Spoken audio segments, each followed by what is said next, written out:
परम प्रेमास्पद भगवत चरणों का आश्रय ग्रहण करके उस परमानंद को प्राप्त करने के लिए जो नित्य आनंद है, नित्य ही प्रयासरत जिज्ञासु वृंद भगवान की असीम महान महती दयाद्र करुणाद्र कृपा के प्रणाम स्वरूप ये एलम में 7 दिन की श्रीमद् भागवत कथा भगवत कृपा से आप सभी के प्रेम से निर्विघ्न परिपूर्ण हुई। आइए आज पुनः 7 दिन के उपरांत हम भगवान श्री कृष्ण के उस दिव्य आश्रय को ग्रहण करते हैं जिसमें भगवान अर्जुन को उपदेश दे रहे हैं कि अर्जुन तू योगी बन। ये तेरा चित्त जो संसार की ओर आकृष्ट हो रहा है, ये तेरा चित्त जो संसार में भाग दौड़ कर रहा है, इस चित्त को सांसारिक भाग दौड़ से हटा करके एक परमात्मा में लगा। जैसे ही तू परमात्मा में इस चित्त को लगाएगा तो परमात्मा की कृपा से तेरे प्रयास से आत्मा और परमात्मा की एकता रूप अपने निज स्वरूप का बोध तुझे हो जाएगा। इसलिए हे अर्जुन, तू श्रद्धा के साथ, प्रेम के साथ, भक्ति के साथ अपने चित्त को मेरी ओर लगा। अनेकानेक प्रकार से भगवान अर्जुन को समझाते हैं कि तू चित्त को मेरे में लेकर के आ, तू चित्त को मेरे में स्थिर कर, तो चित्त को 5 विषयों की सीमा से बाहर निकाल। तेरा चित्त शब्द, स्पर्श, रूप, रस, गंध इन 5 विषयों की सीमा से बाहर निकल करके एक मुझ परमात्मा में स्थिर हो जाना चाहिए। जब अनेकानेक प्रकार से भगवान ने इस बात को कहा तो अब अर्जुन इस चित्त की अस्थिरता को कहता है। अर्जुन अब कहता है कि प्रभु, योऽयं योगस्त्वया प्रोक्तः साम्येन मधुसूदन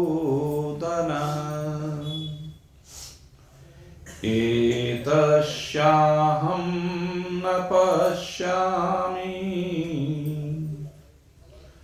चञ्चलापाति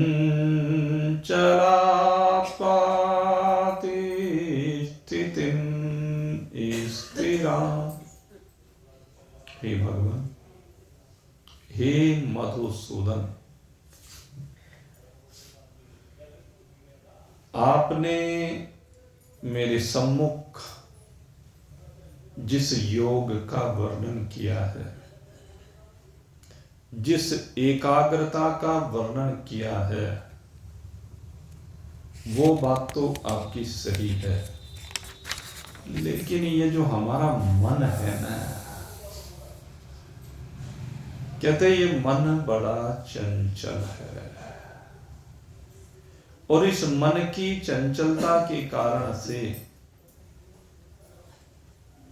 मुझे ये कार्य बेहद कठिन लग रहा है। मन की चंचलता कहीं मेरा विनाश ना कर दे। ये मन की चंचलता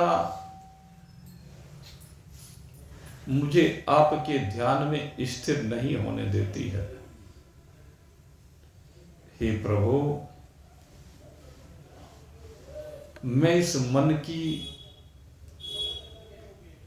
अविचल स्थिति को नहीं देख पा रहा हूं, क्योंकि इस मन का स्वभाव ही ऐसा है। क्या करो, चंचलम ही मन है कृष्ण, परमाथि बलवद दृढ़म, तस्याहम निग्रहम मन्ये, तस्याहम निग्रहम मन्ये, वायुरीव सुदुष्करम। कहते हैं भगवान इतना चंचल ये मन है,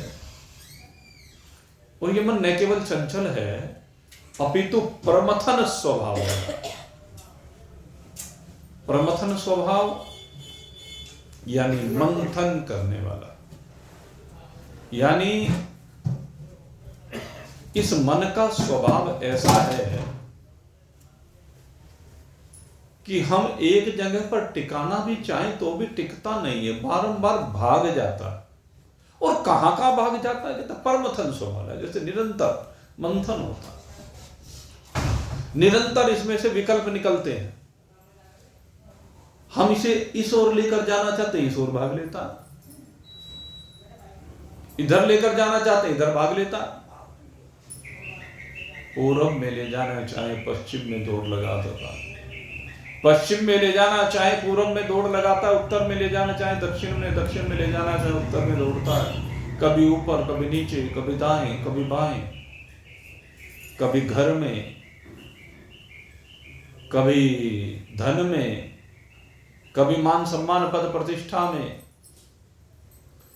कभी यूं ही अनाप शनाप बकवास में, कभी धर्म की ओर लेकर जाता है, कभी राजनीति की ओर लेकर जाता है, कभी मनोरंजन में लेकर जाता है, कभी खेलों में लेकर के जाता है। इस मन का स्वभाव ऐसा है कि बारंबार मंथन करता रहता है। इसके अंदर इतनी कामनाएं हैं कि बस क्या कहें। कहते हैं कामनाएं ही इसको बारंबार विचलित करती हैं। ये कामनाओं के कारण से एक जगह टिक नहीं पाता है। हर दिशा में अलग अलग कामना, हर क्षेत्र में अलग अलग कामना, हर विषय को लेकर अलग अलग भावना। कहते हैं इसकी कामना कभी इंद्रियों में चली जाती है, इंद्रियों के भोगों में चली जाती है। ये जो काम है, ये जो कामना है, कहते हैं इसके 5 जगह है जहां पर ये रहती है। इंद्रियों में रहती है, मन में रहती है, इस बुद्धि में रहती है, इस जीव में रहती है। और सबसे ज्यादा ये चारों कहां पर रहते हैं? कहते कामना का सबसे बड़ा स्रोत जो है, या पतन का जो सबसे बड़ा स्रोत जिसको कहते हैं, या स्थान कह लीजिए, वो 5 विषय हैं। जहां पर ये इंद्रियां भी रमण करती है, मन भी रमण करता है, बुद्धि भी रमण करती है, और ये जीव रमण करता है। ये जो 5 विषय है ना, बस यही पंच विषय इसको गर्त में लेकर के जाते हैं, इस चित्त को स्थिर होने नहीं देते हैं। इसलिए प्रभु मैं इसकी निरंतर स्थिति नहीं देख पाता हूं, इसकी स्थिरता नहीं कर पाता हूं। ये कामना निवृत्त ही नहीं होके देती, ये कामना छूट के ही नहीं देती, ये कामना मर के नहीं देती। ये ऐसा स्वभाव हो गया है इस चित्त का कि कामनाएं मरती नहीं है, घटती नहीं है, दिन प्रतिदिन बढ़ती ही जाती है। जितना समझाने का प्रयास करता हूं उतनी और स्फुरित होती चली जाती है। जितना इसे समझाऊं उतना ही मचल जाए। इसकी विशेषता क्या है? जितना समझाने का प्रयास करता हूं उतना मचलता जाता है, उतना ये भागता जाता है, विश्व में उतना दौड़ता चला जाता है। बहुत जिद्दी है ये बड़ा बलवान है। कहते हैं संसार में इससे बलवान कोई दूसरी वस्तु है नहीं, और इसके कारण ही इतने अनर्थ होते हैं, इतने पाप होते हैं, इस मन के कारण से सब अनेकानेक पाप होते हैं। इसलिए प्रभु मैं इसकी स्थिति को अविचल नहीं देख पा रहा हूं। भाई थोड़े थोड़े से मिल लो जरा से, और पहले मिलके बैठ लिया करें। बोलिए सच्चिदानंद भगवान की। क्योंकि जब बीच में कहना पड़ता है तो फिर डिस्टरबेंस बनता है, इसलिए अपने आप पहले मिल मिल के बैठ लिया करें, कहे बिना ही। तो अर्जुन कहता है प्रभु इस काम को निवृत्त करने पर ही ये चित्त स्थिर हो सकता है। जब तक ये कामनाएं रहेंगी, इंद्रियों में विषयों में इनकी प्रतीति होती रहेगी, तो ये अपने आप से तो निवृत्त होगा नहीं। ये अपने आप से निवृत्त नहीं होगा। इसे निवृत्त करने के लिए कोई आधार चाहिए। बिना आधार के, बिना सहारे के ये नहीं निपट सकता। क्योंकि इंद्रियां जब विषयों में जाती हैं, विषय भोगों को करती हैं, तो इंद्रियों का स्वभाव है इंद्रियाणि परमाथिनी हरन्ति प्रशभम मनः। इंद्रियाणि परमथानि, इंद्रियों का स्वभाव भी तो ये परमथन वाला है। इंद्रियों का स्वभाव भी तो बार बार विषयों में जाने का है। इंद्रियां भी तो बार बार संसार के भोगों में जाती हैं। जिस भी भोग को एक बार भोग लेती हैं, जब वो उसको अनुकूल लगता है रोज उसी को भोगना चाहती हैं, रोज उसी में दौड़ना चाहती हैं। और ऐसे संसार के अनेक भोग हैं जिनमें इंद्रियां बार बार जाती हैं। जो भी खाने के लिए इसको अच्छा लगता है, रोज ये मन करता है कि उन्हीं को खाए।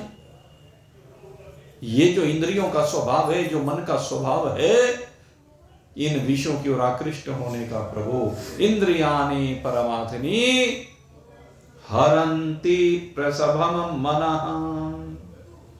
ये ही इंद्रिय और इसके विषय इस मन को हर लेते हैं, इस मन को बावरा बना देते हैं, इस मन को भगवान से हटा करके संसार में लगाते रहते हैं। इसलिए प्रभु मुझे लग नहीं रहा मन की चंचलता के कारण से कि इसकी स्थिरता हो पाएगी, इसका टिकाव हो पाएगा। कुछ क्षण के लिए हो जाता है फिर भाग जाता है, बड़ा चंचल है। जितना इसे समझाने का प्रयास करता हूं उतना ही मचल मचल करके जाता है। इसलिए मेरे प्रभु इसके लिए कोई उपाय आप बताइए, जिससे विभिन्न पदार्थों के प्रति जो इसका खिंचाव है, जो इसका आकर्षण है, जो उन पदार्थों में इसका लगाव है, जिनको पाने के लिए दौड़ता ही रहता है, हट कर लेता है, इसको पाए बगैर मानूंगा नहीं, और इसीलिए बार बार नरकों में जाता है। इसीलिए बार बार ये जन्म और मृत्यु के चक्र में घूमता रहता है। प्रभु, इस मन को कैसे रोकूं, इस मन को कैसे दृढ़ करूं, इस बलवान मन को कैसे जबरदस्ती आपके स्वरूप में स्थिर करूं, अपने स्वरूप में स्थिर करूं। यद्यपि महान पुरुषों ने कहा, मनेव कारणम मनुष्याणाम बंध मोक्षयो, मन ही मनुष्य के मुक्ति और बंधन का कारण है, लेकिन मुक्ति तो तब होगी जब बंधन हटे।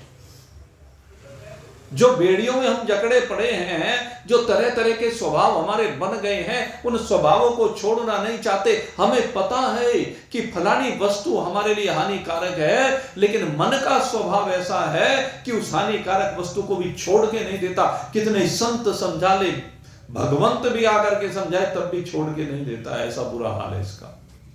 ये तरह तरह की पड़ी हुई आदतें, तरह तरह का बना हुआ स्वभाव, तरह तरह की जन्म जन्मांतर से इस जीव की बनी हुई प्रकृति, ये प्रकृति इसकी ऐसी बन गई है जिसके कारण से निरंतर मृत्यु की ओर दौड़ता है। बार बार जन्म से मृत्यु की ओर, मृत्यु से जन्म की ओर, फिर जन्म से मृत्यु की ओर, निरंतर यही चक्र चल रहा है। हे प्रभु, हे मेरे नारायण, आप ही इसका कोई उपाय बताइए जिससे इसकी प्रमथनशीलता समाप्त हो जाए, जिससे इसका बल समाप्त हो जाए, जिससे ये स्थिर हो जाए, जिससे टिक जाए, जिससे दौड़े नहीं। हे प्रभु, अब आप ही बताइए, ये जो मन है मैं कैसे रोकूं? इसका निग्रह तो मुझे ऐसा लगता है, तस्याम निग्रहम मन्ये। अर्जुन कहता है इसको रोकना प्रभु, इसका निग्रह करना मुझे ऐसा लगता है। कैसा? वायुरी सुदुष्करम, जैसे वायु को रोकने के समान हो। कहते वायु को आप कितना भी रोकने का प्रयास करें, वायु रुकेगी नहीं। अगर किसी दीवार से टकरा गई तो दीवार से टकरा करके दिशा बदल देगी, लेकिन रुकेगी थोड़े ना। अपनी मुट्ठी में कोई वायु को कैद करना चाहे तो क्या वायु कैद हो सकती है? कहते जिस प्रकार से वायु को आप अपनी मुट्ठी में कैद नहीं कर सकते, अपने शरीर में कैद नहीं कर सकते, नित्य क्षण प्रतिक्षण आप वायु को ग्रहण करते हैं लेकिन उसको रोक नहीं पाते। जब हम योगाभ्यास करते हैं, हर समय श्वास प्रश्वास की क्रिया चल रही है। ये जो हर समय श्वास प्रश्वास की क्रिया चल रही है, हर क्षण श्वास अंदर जाता है, हर क्षण श्वास बाहर आता है। जो श्वास हम अंदर ले रहे हैं, जो प्राण अंदर ले जा रहे हैं, वो प्राण रुकता क्यों नहीं है?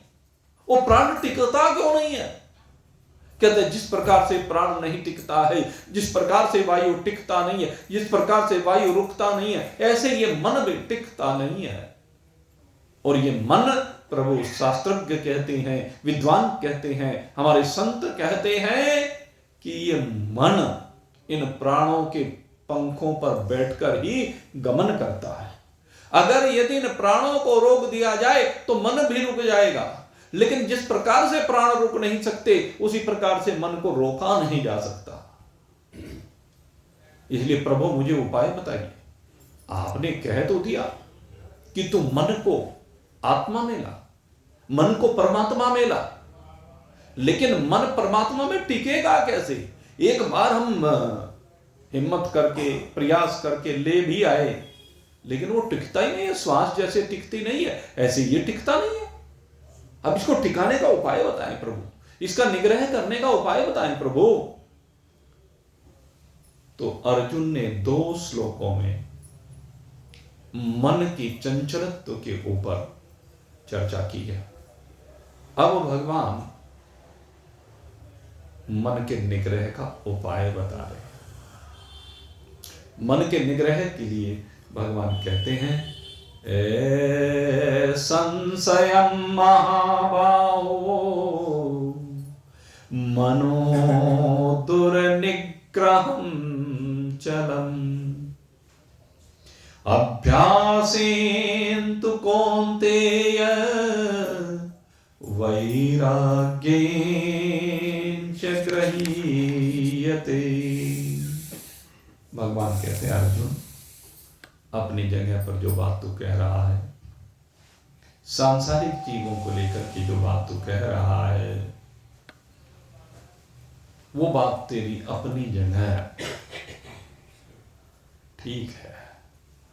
ये बात मैं मानता हूं कि इसको मन को रोकना अत्यंत कठिन है, इसमें कोई दो राय नहीं है। लेकिन अर्जुन, दो चीजें मैं तेरे को बता रहा हूं, अगर दो चीजें करें तो इन दो चीजों से तेरा मन भगवान में टिक सकता है। और वो दो चीजें अभ्यासेन तु वैराग्य, अभ्यासेन और वैराग्य, दो चीज, एक अभ्यास करना, एक वैराग्य करना। अभ्यास किसका और वैराग्य किसका? अब दो बातें हैं। तो सबसे पहले बात करते हैं वैराग्य की। अभ्यास भी तभी बनेगा जब वैराग्य होगा। कहते बिना वैराग्य के अभ्यास हो ही नहीं सकता, क्योंकि राग ही तो है जो मन को भटकाता है, मन को भगाता है, मन को लेकर जाता है संसार। और जब तक ये राग है तो मन दौड़ता रहेगा।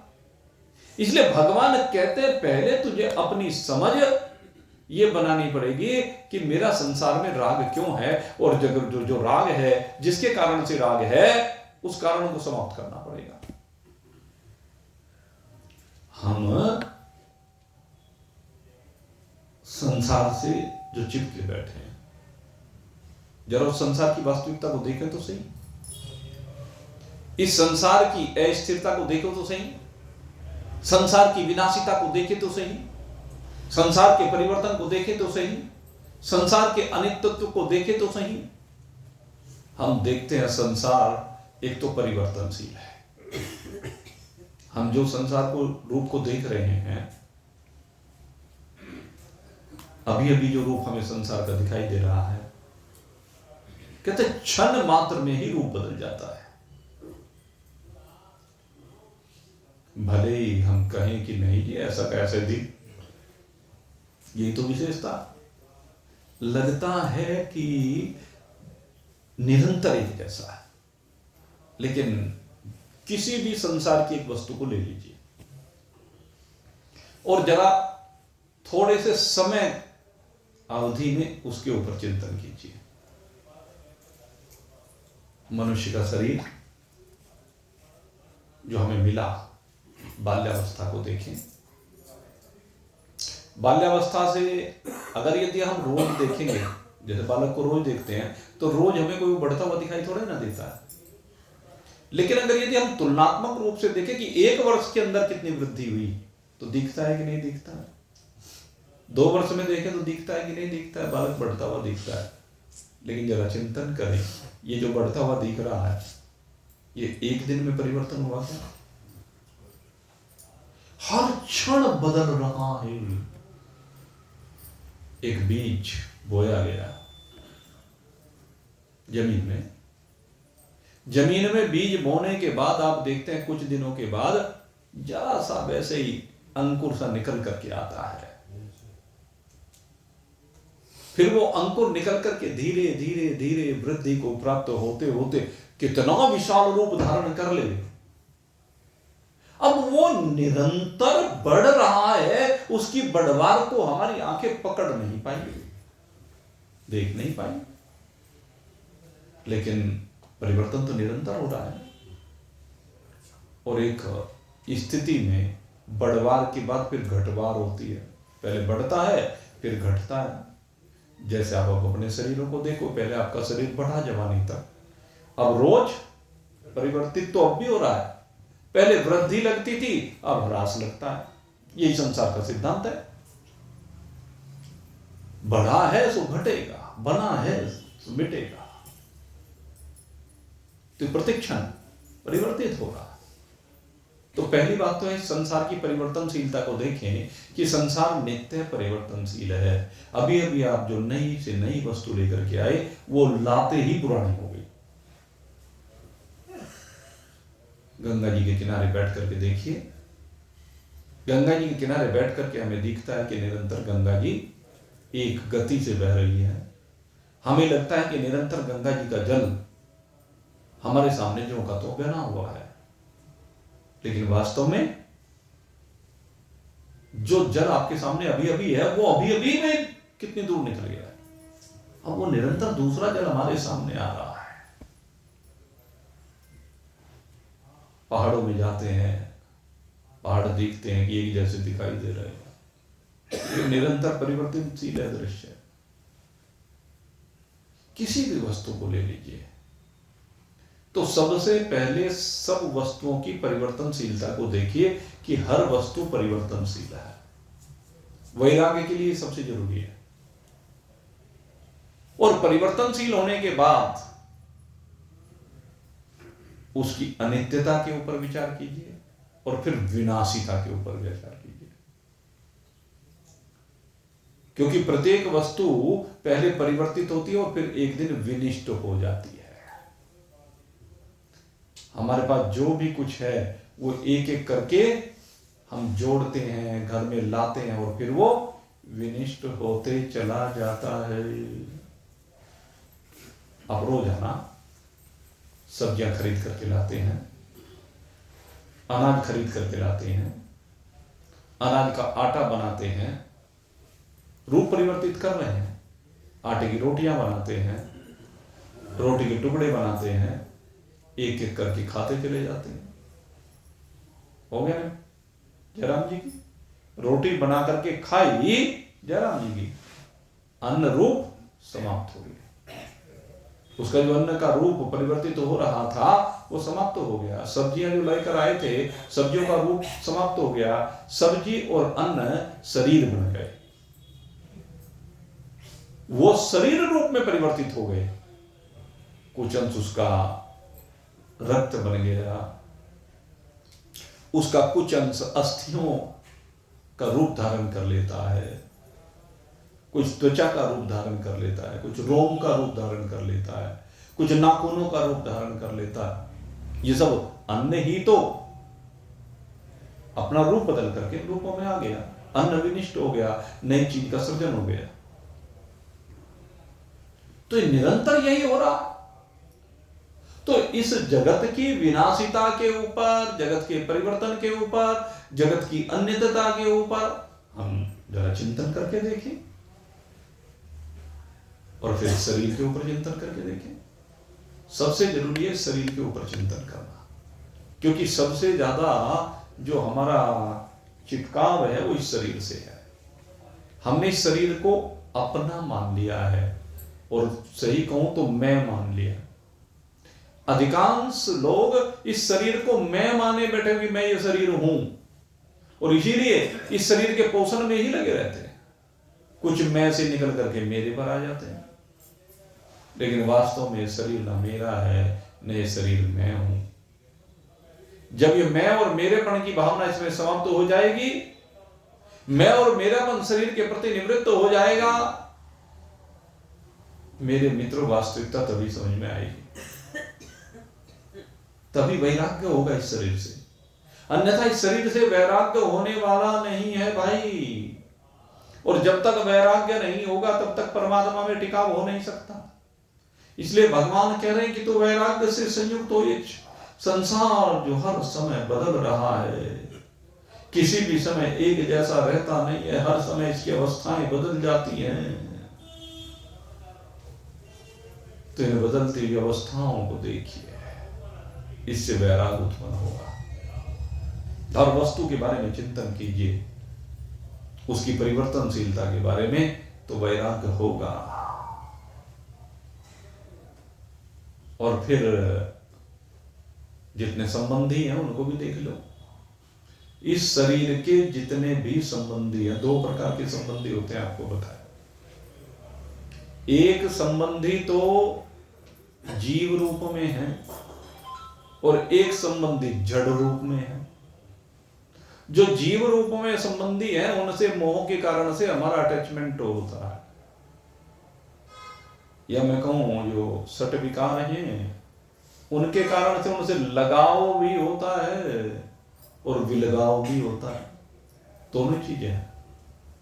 किसी से प्रेम है, किसी से घृणा है, द्वेष है, ईर्ष्या है,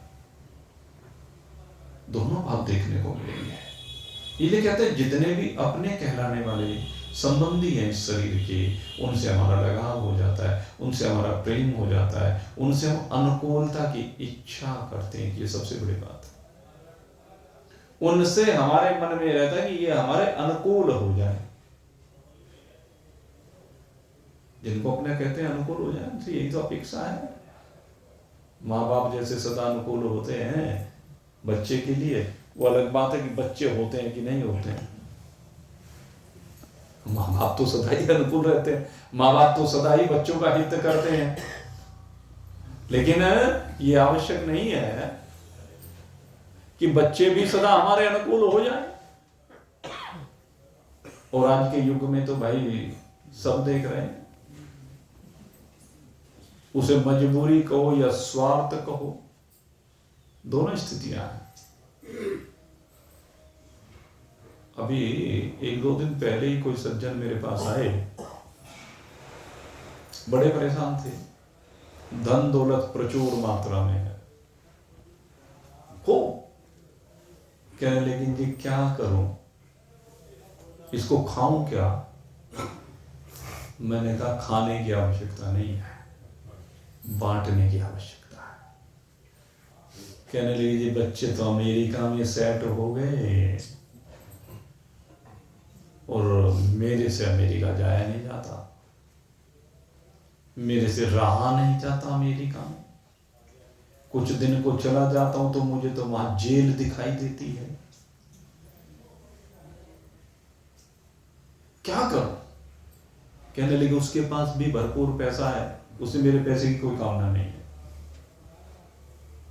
मैंने कहा बात ठीक है, तेरे पास भी भरपूर है, उसके पास भी भरपूर है, तूने जो संतान पैदा की, अब वो संतान तूने तो अपना सब कुछ उस पर लगाया, तेरे पास तो उसके लिए बहुत समय था, लेकिन अब उसकी मजबूरी भी है। अमेरिका तो तूने भेजा है, बड़े बड़े शहरों में तो तूने भेजा है, तेरी तो महत्वाकांक्षा थी कि पढ़ा लिखा करके बड़ा करके इसको फलाना बना दो, फलाना बना दो, तो अब झेल भाई इसको। कोई सेवा करने वाला नहीं, भरपूर धन होते हुए भी रोता है। प्रारब्ध ही कहीं और क्या है, इसके अलावा चारा क्या है? तो इसलिए कहते हैं इन सबको अपना मानना बंद कर दीजिए। भाई जिससे जितने समय का लेन देन था वो हो गया, अब काहे रोता है? उसके साथ इतना ही लेन देन था, आगे भी कुछ और लेन देन लिखा होगा, हो जाएगा। अपने जीवन को अपने हिसाब से जीना प्रारंभ करो, अपनी भावनाओं को सुदृढ़ करो, अपने मन को पक्का करो, और पक्का करके एक भरोसा एक बल, एक आस विश्वास, एक राम घन श्याम हित, चातक तुलसीदास। भाई अब केवल एक परमात्मा में मन को लगाते हैं,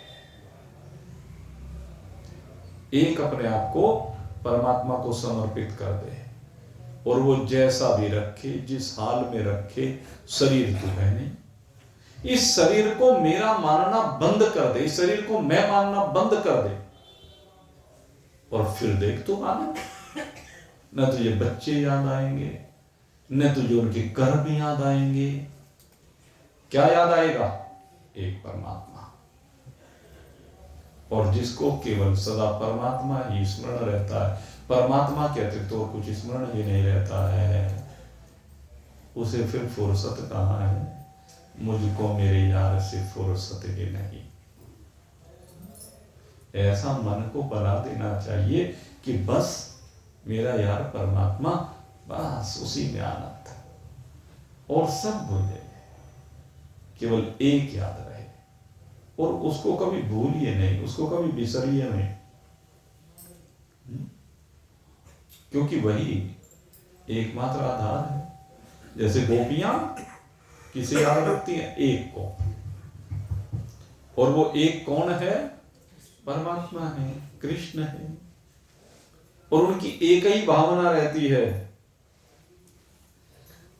तुम नहीं बिसरो दिन राती, मेरे जन्म जन्म के साथी। तुम नहीं बिसरो दिन राती, मेरे जन्म जन्म के साथी। पचरंग चोला पहन सखीरी, पचरंग चोला पहन सखीरी, मैं झुरमुट रमवा जाती। पचरंग चोला पहन सखीरी, मैं झुरमुट रमवा जाती। झुरमुट में मोहे मोहन मिल गए, झुरमुट में मोहे मोहन मिल गए। खोल मिली तन गाती, मेरे जन्म जन्म के साथी। तुम नहीं बिसरो दिन राती, मेरे जन्म जन्म के साथी। कैसे सब कुछ को भूल करके मैं इस हृदय के झुरमुट में जाती हूँ, और इस हृदय के झुरमुट में जब मैं ढूंढती हूँ तो झुरमुट में मोह मोहन मिल गए। इस झुरमुट में ही, इस हृदय में ही मुझे बैठे हुए मेरे परमात्मा मिल जाते हैं, और जब मेरे परमात्मा मिलते हैं तो मैं परमात्मा से मिलती हूँ। खोल मिली तन गाती, कहते उस समय मैं शरीर के वस्त्रों का परित्याग कर देती। न मुझे स्थूल शरीर की भान रहता है, न सूक्ष्म शरीर का भान रहता है, न कारण शरीर का भान रहता है। भान रहता है तो केवल एक परमात्मा का। बस मैं तो उसी परमात्मा से मिलती हूँ, बारंबार यही अभ्यास करती हूँ, और उसके बिना मुझे चैन नहीं मिलता है। हर घड़ी, हर क्षण, क्षण प्रतिक्षण बस वही याद आता है। और अगर यदि कभी उस झुरमुट में से वो अंतर ध्यान हो जाता है, ओझल हो जाता है मेरी नजरों से, तो मैं तड़फने लगती हूँ। तुम देखे बिन कल न पड़त है, तुम देखे बिन कल न पड़त है। रोए रोए अखियाँ राती, तुम देखे बिन कल न परत है। रोए रोए अखियाँ राती,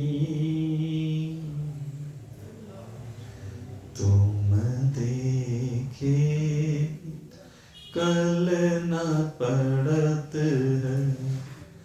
रोए रोए अखियाँ राती, सोनी रैन जिया घबराए। सोनी रैन जिया घबराए, फाटत मोरी छाती। सोनी रैन जिया घबराए, फाटत मोरी छाती। मेरे जन्म जन्म के साथी, तुम देखे बिन कल न परत है। रोए रोए अखियाँ राती, सोनी रैन जिया घबराए, फाटत मोरी छाती। मेरे जन्म जन्म के साथी, तुम नहीं बिसरो दिन राती। मेरे जन्म जन्म के काहो के पिया परदेस बसत है। काऊ के पिया परदेस बसत हैं, वो लिख लिख भेजे पाती। काऊ के पिया परदेस बसत हैं, वो लिख लिख भेजे पाती। मेरे पिया मेरे ही में बसत है। मेरे पिया मेरे ही में बसत है, नहीं कहीं आती जाती। मेरे जन्म जन्म के साथी, तुम नहीं बिसरो दिन राती। मेरे जन्म जन्म के साथी, तुम नहीं बिसरो दिन राती। मेरे जन्म जन्म के साथी, सूरत निरति का दिवला संजों। सूरत निरति का दिवला संजों, मनवा की कर लूं बाती।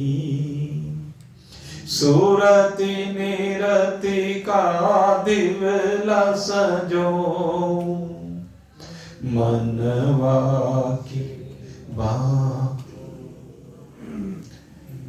अगम खाने से तेल चढ़ाऊं, अगम खाने से तेल चढ़ाऊं।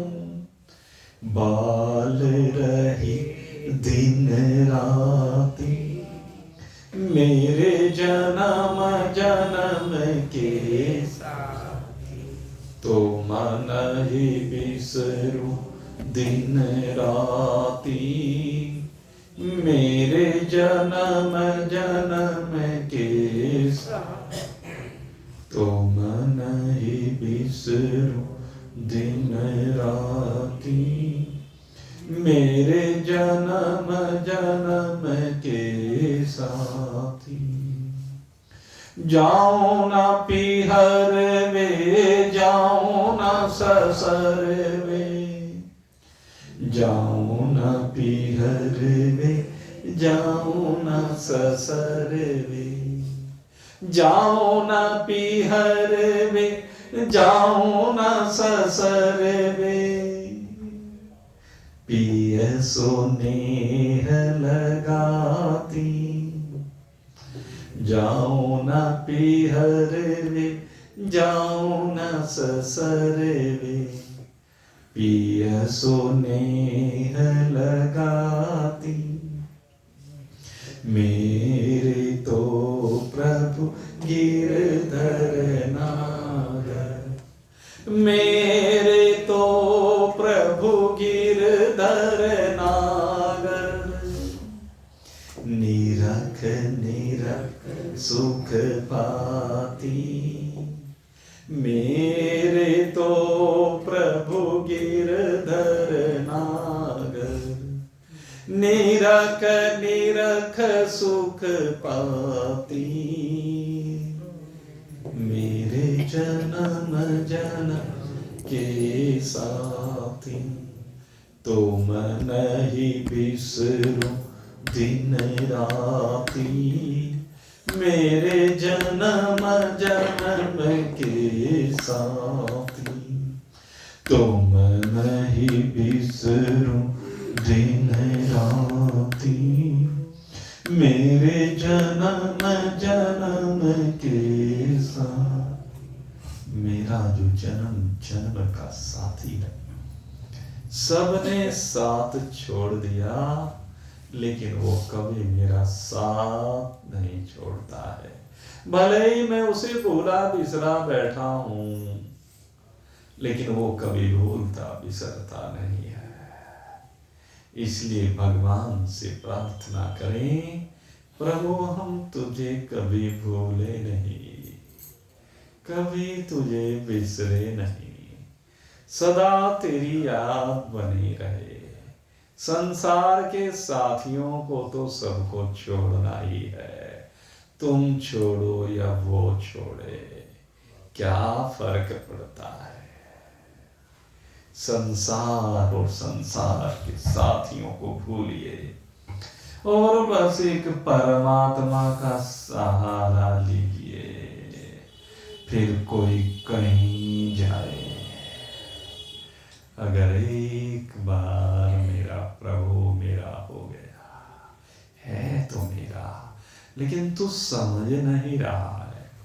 एक बार अगर तूने समझ लिया कि प्रभु मेरा है, तो समझ बस रास्ते के सारे कांटे हट गए, सब बाधाएं दूर हो गई। बस अब तो तू है और तेरा प्रियतम है, और फिर बस प्रियतम मात्र है, तू भी नहीं है। अपनी इस वास्तविकता को समझ, और इस वास्तविकता को समझ करके अपने स्वरूप में हे अर्जुन विराजमान होकर के आनंद ले, और बारंबार वैरागी बन, अभ्यासी बन। तुम्हारी बात तो यही है समझने की, अब समझ लो या जन्म जन्म में समझ लेना, ये निर्णय आपको स्वयं करना है। मैं तो कहता हूं अभी नहीं तो कभी नहीं, क्योंकि अब से बढ़कर के सुंदर सुअवसर तुझे कभी मिलने वाला नहीं है। इसलिए बस लग जा और जुड़ जा, एक रूप हो जा परमात्मा के साथ। आप सभी के लिए बहुत बहुत शुभकामना करते हुए आज के सत्संग को अब यहीं पर विश्राम देता हूं। कल होली की पूर्व संध्या पर सत्संग होगा, और कल का सत्संग 1.5 घंटे का होगा। 1 घंटे के स्थान पर 1.5 घंटे का सत्संग रखेंगे। 7:15 बजे प्रारंभ करेंगे और 8:45 बजे पर्यवसान। गेट 7 बजे ही खुलेगा। ठीक है, तो कल का सत्संग होली के निमित्त, और जो भी कोई भाई बोलना चाहे कल अवसर मिलेगा, लेकिन समय का ध्यान रखते हुए यह अवसर दिया जाएगा। और अब आज जैसे कि आपको पता है कि हर द्वादशी को माता अन्नपूर्णा का भंडारा किया जाता है। कल भी किया, लेकिन कल क्योंकि वहाँ कथा थी एलम में, तो वहाँ भी भंडारा हुआ, वहाँ तो बहुत बड़ा भंडारा हुआ। तो ये है आज, लेकिन वो प्रसाद माता अन्नपूर्णा का आप लोगों के लिए बनवाया है। उस अन्नपूर्णा के प्रसाद को लेकर के भगवान का स्मरण करते हुए अपने अपने घर जाएंगे। बोलिए सच्चिदानंद भगवान की जय। मोर मुकुट वंशी